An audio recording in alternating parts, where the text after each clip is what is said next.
Hello Longhorn. Hello Longhorn. Hello Longhorn. I know you did not go to UT for undergrad, but you did find your way to did. the University of Texas. So why did you decide to come from, because you were in Wisconsin? I was in Wisconsin. Yeah, so what brought you to Austin for So law from St. school? Louis originally, Okay. and what's crazy, it's 25 years this month I came down to Austin. Oh, wow. So it was right around this date, 25 years ago. Had never been to Texas before, had gotten into UT Law, was very excited about going to Texas and really going to Austin, because at the time Austin was an up-and-coming city. It was very different, but everyone kind of knew it was going to get really big. Mm-hmm. And my late father was very high on me going to Texas. He just had kind of bought into all the Texas stories and visions and whatnot. And so came down here 25 years ago. It's hard to believe. That's crazy. So getting into law school now at UT is very hard. I assume it was also very hard then. Yeah, it was always a really good school. It's tough to get into. And so I was very thankful I was able to get into it when I did. And did you know what type of law you wanted to do when you came? I didn't. My late parents were scientists. And so I always knew I wanted to be a lawyer from a very young age. I liked LA Law, if you remember that. Might be before your time, too. I liked watching LA Law and other TV shows about lawyers, and then I did debate in high school, and I really liked that. So the trajectory was always to go to law school, but funny enough, I didn't know what kind of law I wanted to do. And so I never, 25 years ago, never would have thought I would have gone in a personal injury law. I thought I'd wind up at some firm similar to LA Law, doing whatever they were doing there, like corporate stuff. But then I wound up in injury law. And where'd you live when you were here? At So law school? I lived still there, still take my kids there occasionally to look at it. It was apartments on 35, right before what used to be called Ben White, now just 71, across from St. Ed's, across the highway. It used to be, I think it was a Holiday Inn. It's been several different hotels. Yeah. But it was in South Austin, right there off 35. And then law school. So I just think about it being 4 great years, or 3 years, I guess, and really, really, really, really hard years. Was it hard? Yeah, so I went into law school. I remember actually being at Eddie V's, which is still here. Yeah, that was like the ironically. nice restaurant. Yeah, there was like 3 nice restaurants in 2000 you would always go to. One was Eddie V's. And I could tell you where I was sitting at Eddie V's with my parents. And I was like, I'm going to crush it. I'm going to do amazing here. I mean, I'm going to law review I'm going to be on. I'm going to be the top of the class. And then reality set in. And as I like to tell people, I was part of the class that made the top half possible. I did not do well in law school. The problem with UT Law is everyone did well in undergrad who goes to UT Law. And so when you get everyone who did well in undergrad at one place, there's got to be the bottom half of the class. So to this day, I still do not quite understand what they were looking for in those law school exams. I would have classes that I thought I really knew cold and did not do well in the exam, and then vice versa, classes that I didn't really understand and somehow did okay in the test. And so I talk to law students a lot and always tell them, don't worry about the grades. Just be very proud that you're here. Work hard, but whatever you get, because your career is very different than law school. Yeah, because like if you graduate law school, you're still a lawyer. You're still a no lawyer. matter where you are. As long as you pass the bar, you're still a lawyer. You're still a lawyer. And I think the grades kind of matter in a certain sense the first couple years, but I can assure you 22 years in, no one asks about your law school grades. But then you talked about it. So your LinkedIn is so fascinating. I love reading your LinkedIn. And you said you were in the bottom 20%, like that first year. Like you had a 2.9 or something. Yeah. It was, and the funny part was I took torts, which is what personal injury is based on, and I actually loved it. I found it very interesting. I read more than the class texts because I was so interested in it. And then we had the test, and it was this multiple choice test that I still remember thinking, I have no idea what the hell he's asking. And I wound up getting a C in torts. And then I've devoted my entire career to torts. So again, it's the grades in law school are not necessarily a predictor of how you're going to do, but it was a very humbling experience, but also it was an amazing experience. Met some friends at UT Law who are still extremely good friends today.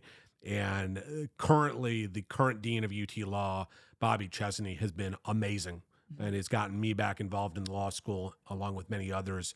His alumni engagement is amazing, and I've gotten back very involved and very proud to have a UT Law degree. So what did you, when you graduated, did you immediately go into a law firm? Because you didn't start your own law firm for a couple of years. Yeah, so what I did was I interviewed my third year and I somehow talked my way into a job at a corporate bankruptcy firm in Dallas, of which I could not tell you three things about corporate bankruptcy 25 years later.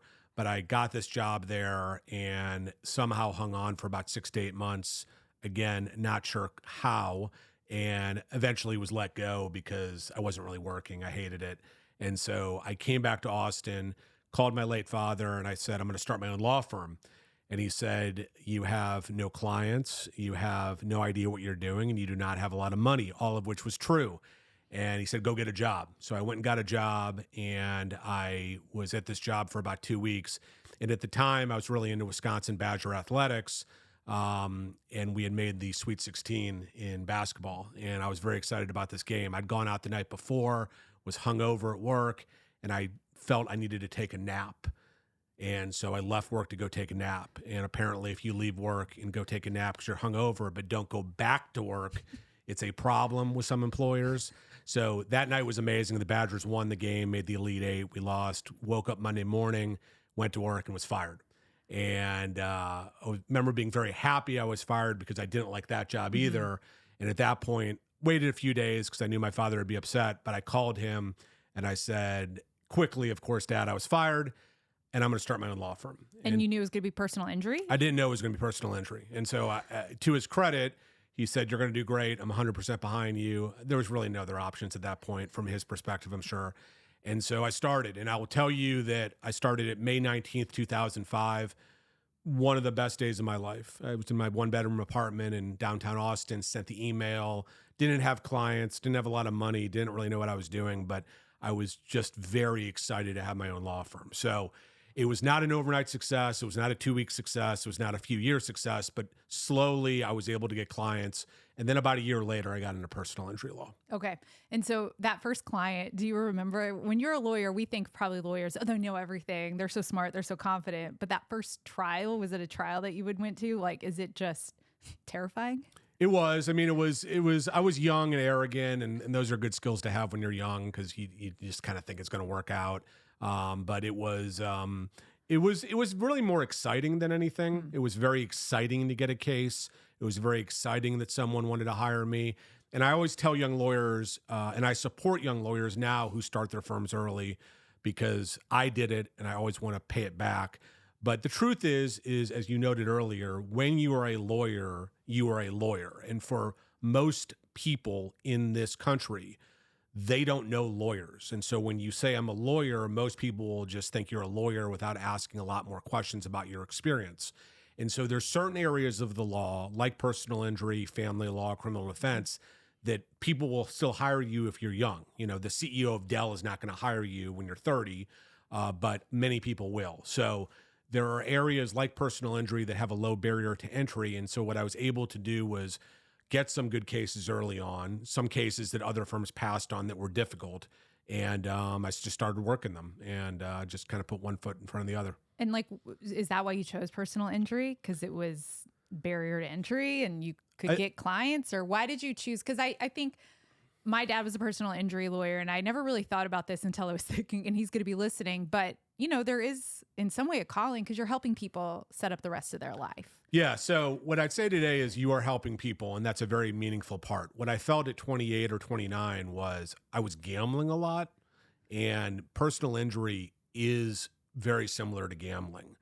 It's not exactly like betting on the Longhorns, but you are taking a lot of risk because you do not get paid unless you win the case. So that just appealed to me at that time. I've since quit gambling a long time ago, quit drinking. My life kind of moved on in different directions. But that same feeling I still like. Now, it is controlled risk at this part of my life because I know how to evaluate the cases.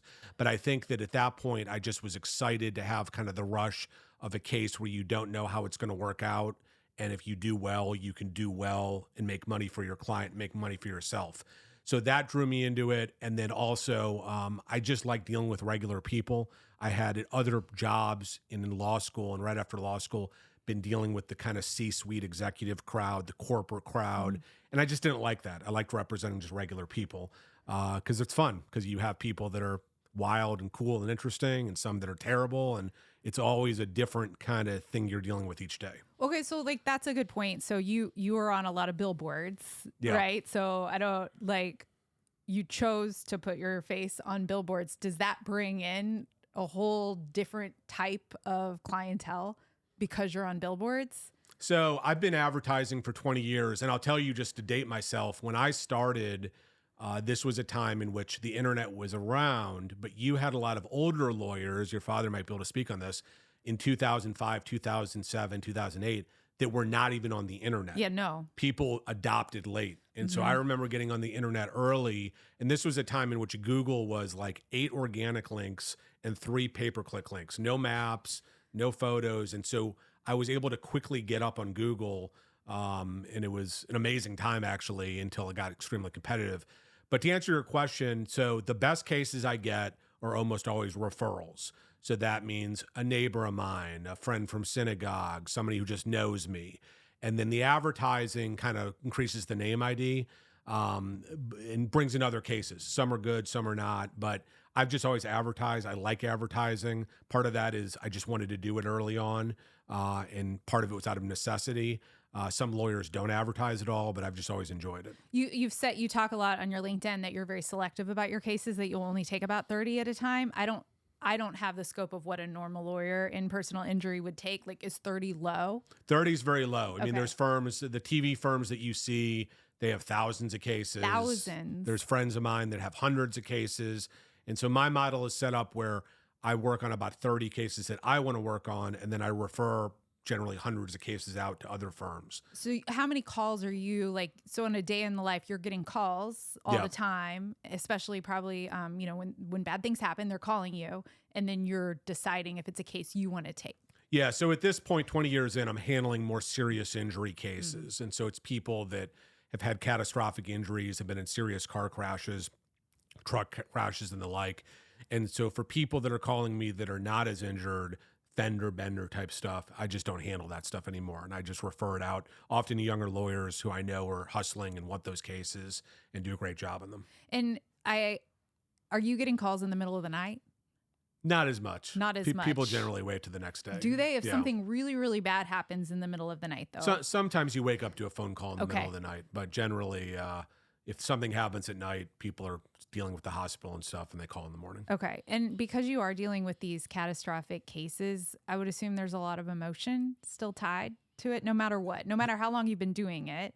I mean, you're literally taking people's lives and helping them set themselves up to be able to have a life in the future. And that's one of the really meaningful parts of it. Generally, when a call comes in like that, it's one of the worst moments of the client's life. And I am able to meet with them when it happens, right after it happens, and we are able to help them get better, meaning we can help refer them to medical care, we can help refer them to therapy and mental health counseling. And so the really great cases are the ones where somebody's really hurt, but then they get better, and we help them get better with the help of the network that we have. Then we help them get compensated. And so those are the really meaningful ones because it's just great to see people get better. Now, sadly, I've handled many cases where people do not get better. And so it's very important to get as much money as you can from the insurance company that's available. But it can be challenging. I mean, there's definitely moments that I have to take a step back and realize I'm the lawyer and it's not my life that I'm dealing with, because sometimes you can get too close to it. When I was a younger lawyer, often I would get too close to it, which I don't think is healthy. But we are there to support our clients in any way possible. And I also read that you don't always show up in a suit because you think that's important when you're meeting somebody in the hospital. Right. So I think that early in my career, I used to always wear a suit because I felt that's how a lawyer dressed. Of course. Now, 2025 in Austin, Texas, it's a much more casual environment. Even at big firms, it's more casual. But what I was getting at on that post was, I think it's important, again, going back to most people have never dealt with a lawyer. So they have perceptions of what a lawyer is, and often it isn't good. And they think it's someone who's kind of stuffy in a suit and very serious. Gold jewelry. Right. And so I think that it's important to connect with the client. And so that's why I feel, for me at least, I like dressing casually when I meet with a client because it kind of puts them at ease. And we have a conversation beyond what the case is about, just trying to get to know who they are. And I think that that is a way to build a rapport. That's it. You said, like, why do you think people have such a very specific perception of lawyers? I think most people are scared of lawyers, or they I have a think there's strong, that. yeah, they're very opinionated about lawyers. Yeah, and or, I think there's, in personal injury, you're an ambulance chaser. And I Right. say that out of love because my dad was an ambulance chaser, but he's not. Right. But those words, there's a lot of negative connotations sometimes until you're in it and you realize how much they do for you. I think that's it. I think that lawyer jokes are as old as time, right? And I think that a lot of people have negative perceptions of lawyers, but I'm a very big fan of lawyers. I'm very proud to be a lawyer because I see the stuff that we do. Yeah. And I have seen in my own practice how I, through the practice of law, have helped change someone's life. I've seen that in other areas of the law of friends of mine. And I think that, yes, there's always bad stories, just like in any profession. But in general, I think it's a very honorable profession that really helps people. Do you, are there more and more accidents in 2025 than there were when you started? Like, is it getting worse? Because it feels as a driver, I am so scared. I'll be honest, like, I am so scared to get on to the highways. Yes, I believe it's getting worse. I think that what you saw through COVID and through some political stuff, cops do not give nearly as many tickets as they used to, if at all. And so what you have is people are speeding much faster. And the level of crash that I've seen since COVID has gone up.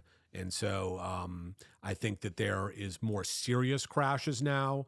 On the flip side, I think that the progression of the technology is helping in the sense that there's cameras all over the car. And, when you back up, you don't need to turn around as we used to look out the back window. And that is increasing safety in many respects. And I think that the newer cars that are built are safer by design.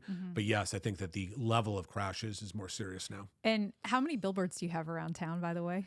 I have about 4 or 5 right now. Okay, that's not as many. Yeah, I feel like I've seen so many more. I went crazy during COVID, and then I cut it back, and I'm doing some other stuff. But do your kids know where they all are? They know where they are. And the thing about Austin billboards is, as you know, if you've ever been to Houston or especially Florida, there's every other billboard is an injury lawyer. Austin, there's still not that many people that advertise on billboards. It's only about 3 or 4 firms. So funny story with that is that I did my first billboard in 2012 and only did it for 6 months and didn't really see anything from it. But then for years, I would have people say to me, I just saw your billboard. And I'm like, no, man, I took the billboard down like 3 years ago. So it always stayed with me how sticky they were. And then COVID hit and I was sitting at home bored like we all were. And I was like, I should do billboards. And at the time of COVID, the billboards were crazy cheap because no one was driving. Yeah. And so I wound up doing a bunch and then 5 years later, still have them up. Yours are really classy. Like, why did you decide not to have like a shtick with yours? Because I didn't want to have a shtick, Okay, good. So yeah, I mean, it's there's an argument that I'm very open to that to be very successful in terms of mass media advertising for lawyers, you do have to have a shtick. But I just never wanted to do that. So I think I could probably get a bigger return if I had a shtick, but I just want to be normal. And I think that sells to a lot of people. Yeah. And so I think that at the end of the day in business, you've got to do what you feel comfortable doing. And so I'm happy with how it's going. I think the other thing that people know about you, and I know you donate a lot around the university, is everybody just says you give money to everything. Your name is everywhere in the community. You clear the list for teachers. You're at the JCC. If I talk to people around, they're like, oh, I see his name here and at this school. Why is that important to you to give back? Because you give a lot. We give a lot back. It's important to me just ever since I was really young, I just always admired people that gave back. My parents were not really like that just for financial reasons. They did fine, but not, they were scientists. They would give back, but nothing like I do. So it wasn't really from them. It was just more when I thought about success when I grew up, when I would consider someone successful, I always felt it'd be the people that were giving back. Because I think there's a lot of people in society that make lots of money, but they don't give back. And I'm always of the mindset of like, what's the point? I mean, after you can take care of your needs, take care of your family, what else are you doing with it? So I've always been a big admirer of people who give back. And so I started, 15 years ago at a much different level than where I am. And it just kind of spiraled or kind of increased as I got more successful in my practice. And it's a passion project. I love doing it. I love helping people. I don't think enough businesses do it in Austin. And then with UT, I was able to do some stuff recently that I'm really proud of. And so it's fun. What, you say it takes time to become, does it take time to become a good lawyer? And like, what do you think makes you a good lawyer? And is it just repetition and practice? I think it is. I think that the difference between a good or great lawyer and an average or inexperienced lawyer is intuition. Okay. I think that, as I tell people, that the science of law is not that difficult. You can figure out how to file a lawsuit. You can figure out how to take a deposition. You can figure out how to do a trial. But it's when you start seeing things and having senses of how cases are going to play out that you become a much better lawyer. So I can look at a case and within 30 seconds have a very good idea how it's going to play out.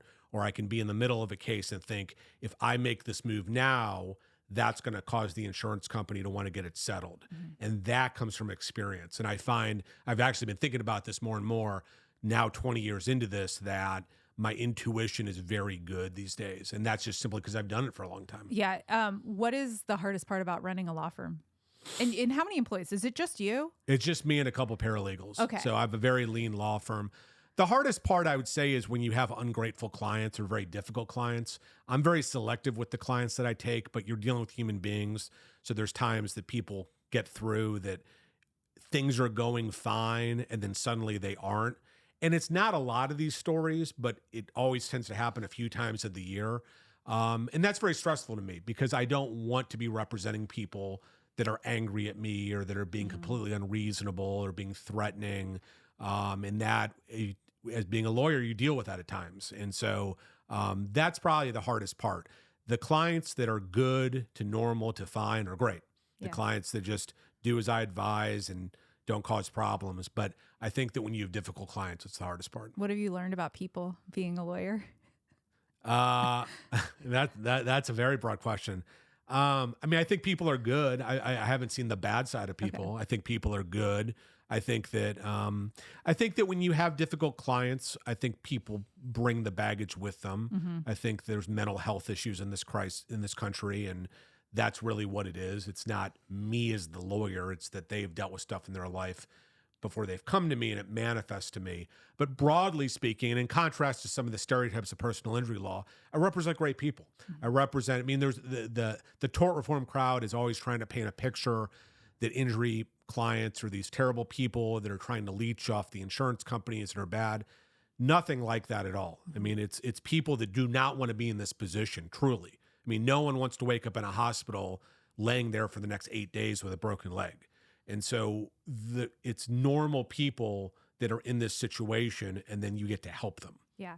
When you look back to your time at UT Law, like, is there something that still sticks with you that you learned when you were in law school here? So in law school, it was a very different time, I guess I would say. It's very interesting to think about it 25 years later.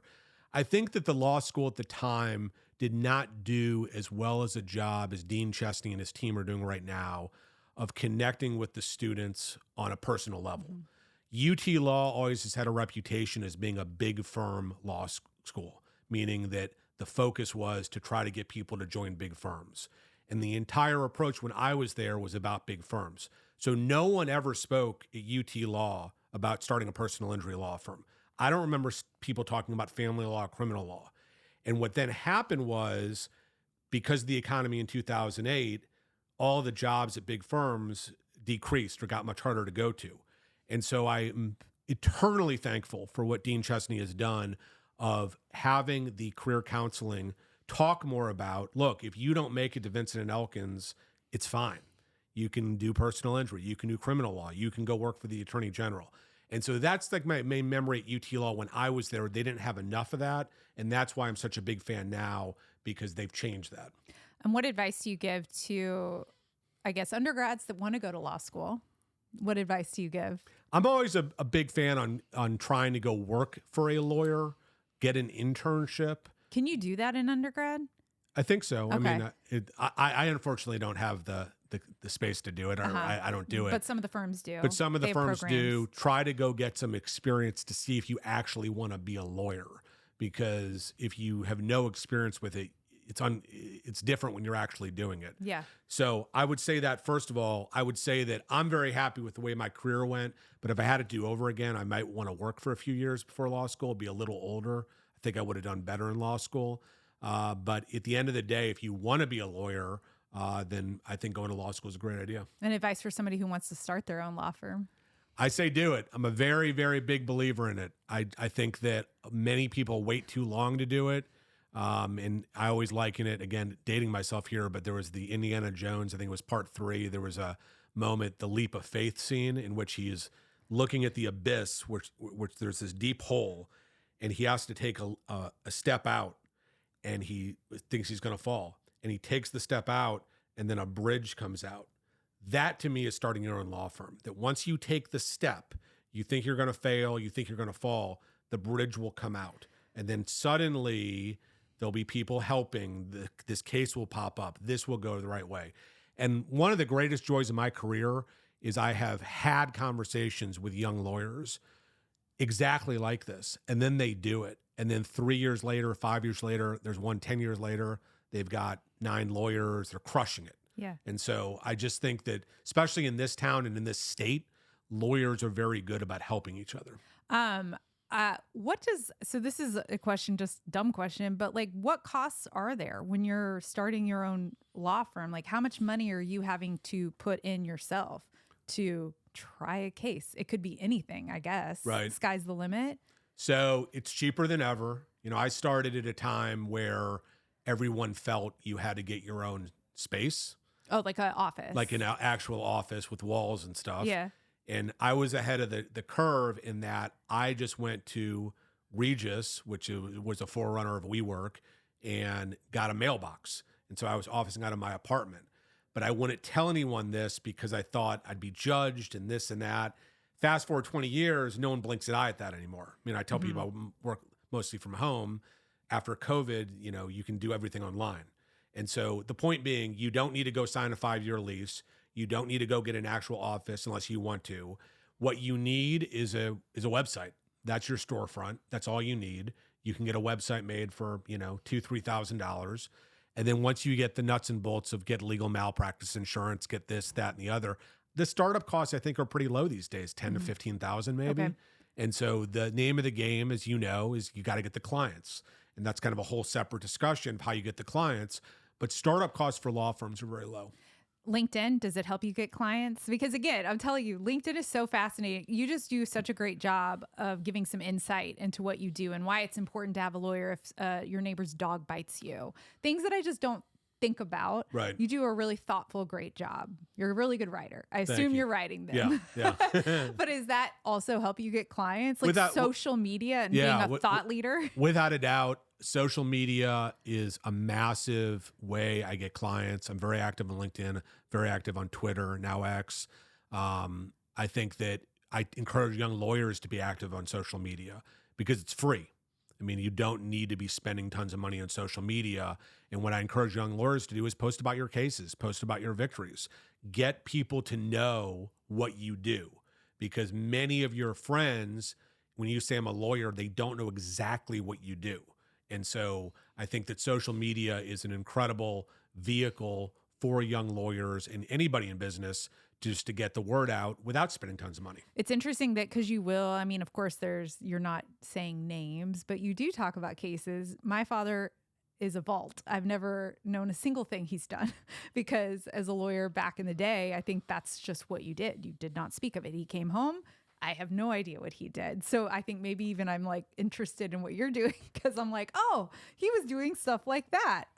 Is that like a shift with lawyers? I think so. I think people are more open about things now. And so obviously I don't breach any sort of confidences, but I think that it's, I believe it's actually very important. I'm involved politically on these issues, on tort reform issues, that it's very important for our side to get these stories out because the other side is always putting negative stories out. And I think that when you are able to show what we do of helping families, it's very important. So I agree with you that in the kind of older generations, that people are more tight-lipped about things. But I think it's a new world. I think it's a social media world, right? People share things. People overshare things at times. And I think that that's important to tell the story. Back to a couple UT questions. What was your favorite place to go grab food when you were a student here on campus? So there was this Chinese buffet where the Scientology building is or used to be on the drag. And you would go down the stairs to this Chinese buffet that I'm sure like took 3 years off my life. I mean, I don't even know it was in this food, Yeah. but it was incredible. I mean, the amount of MSG in this food must have been enough to kill like a small pig, but it was incredible. So I'd go there and I would eat, and it was like, $7 all you can eat. And if I did that today, if it still existed, I would have gained like 14 pounds, but I was young and I'm sure I had it off by the next day. Well, thank you so much for coming in. Can I have them ask a couple questions? We have our first. Yeah, sure. We have a couple minutes. Well, thanks for joining us today and speaking with us. But I'm just curious, when you're in the middle of a heavy case, you mentioned like there's some difficult times with clients. What are some qualities that you have to maintain, or like skills that you've had to adopt over the years just to make sure that like you're representing them well and like still maintaining your values?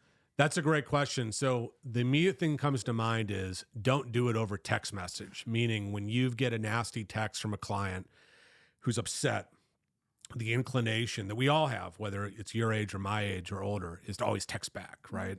But it always, as you know, in text message exchanges, you can't interpret into tone and how people are feeling. So what I always do is say, look, I get you're upset. Why don't we get on a call and talk to them on the phone?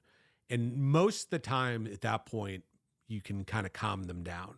And so I'm a big believer in don't text, don't get upset on text or via email.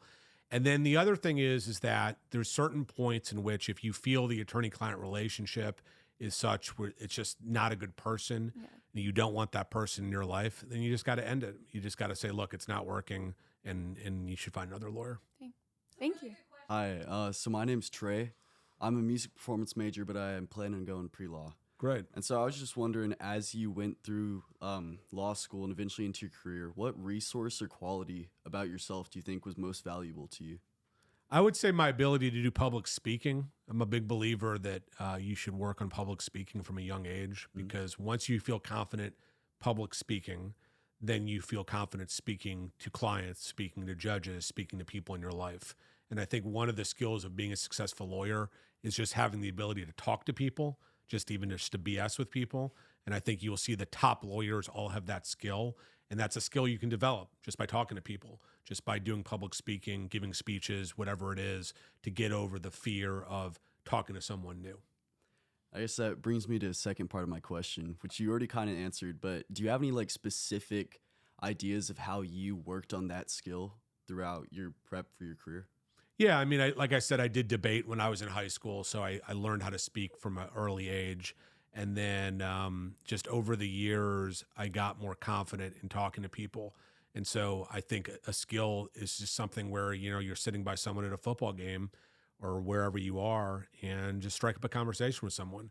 Learn how to talk to the person, learn how to ask the person questions. You'll be nervous. It's a natural thing to feel nervousness when you start doing it, but eventually you get to this point in which you're just able to BS with anybody. And I think that's an enormous skill as a lawyer. Thank you very much. Hi, I'm Georgia. It sounds like you kind of went on a different pathway than some of your other, law school students at the time. And it sounds like you had a lot of trust in yourself for, starting your own law firm and just doing something different. Do you feel like you always had that trust in yourself, or do you think it was kind of like a skill that you had to build, or was there some times that maybe you doubted yourself a lot? I think I always had that trust. I think one of the issues was I hated working for other people. And I think there's certain people that just are not good employees, and I was one of them. And so when I objectively look back at May of 2005, it shouldn't have succeeded. I mean, I wasn't there experience-wise. I wasn't there in terms of the knowledge of law or having clients, but I had a passion to do it. And I think that when you have a passion to do something and in your mind there's no other choice, then it'll succeed. That's great. Thank you so much. I appreciate it. Hey, I'm Emma. I'm in the Macomb School of Business, and I was curious because you touched a little bit on tort reform. So I wanted to know, what are some positive steps forward that you've seen in tort reform throughout your career, and maybe what's the next big challenge you'd like to see addressed? So I'm against tort reform just because I do tort. So I'm on the side of the people or the consumers. And so we just had a very, very big fight in the legislature this time that we survived, that I was very involved with politically. And it was very exciting because we were able to build a broad bipartisan coalition to beat it back. But broadly speaking, what tort reform is you have insurance companies that simply do not want to pay money on claims. And they try to create laws to make it harder for ordinary citizens to get compensated by an insurance company. people from our side of the aisle are saying people are hurt, they deserve money for it. And so I think it's a fascinating political issue that we're living through, because I think that the grassroots of both parties aren't really in favor of tort reform, but you've got huge billionaire people and companies that are pushing it. And so I think that, to answer your question, it's all about education. It's all about telling these stories and what the effects of tort reform would be. And so it was a very fun and stressful thing to live through, and we'll have to do it again in 2027. But it's politics is a lot of fun for me. Gotcha. Thank you so much. Thank you. Thank you. Well, cool. Well, thank you guys. This was our first This was video- great. Our first mini studio audience. So again, thank you so much it's nice to meet you. I will say, like, I'm always so impressed. Every time I've emailed you, I'm like, how does he email back so fast? Yeah. You're a really good responder, and I know you're busy, but it's always like, Well, wow. I'm glad we were able to make this happen finally. Yeah. Well, thank you, and hook 'em horns. Welcome.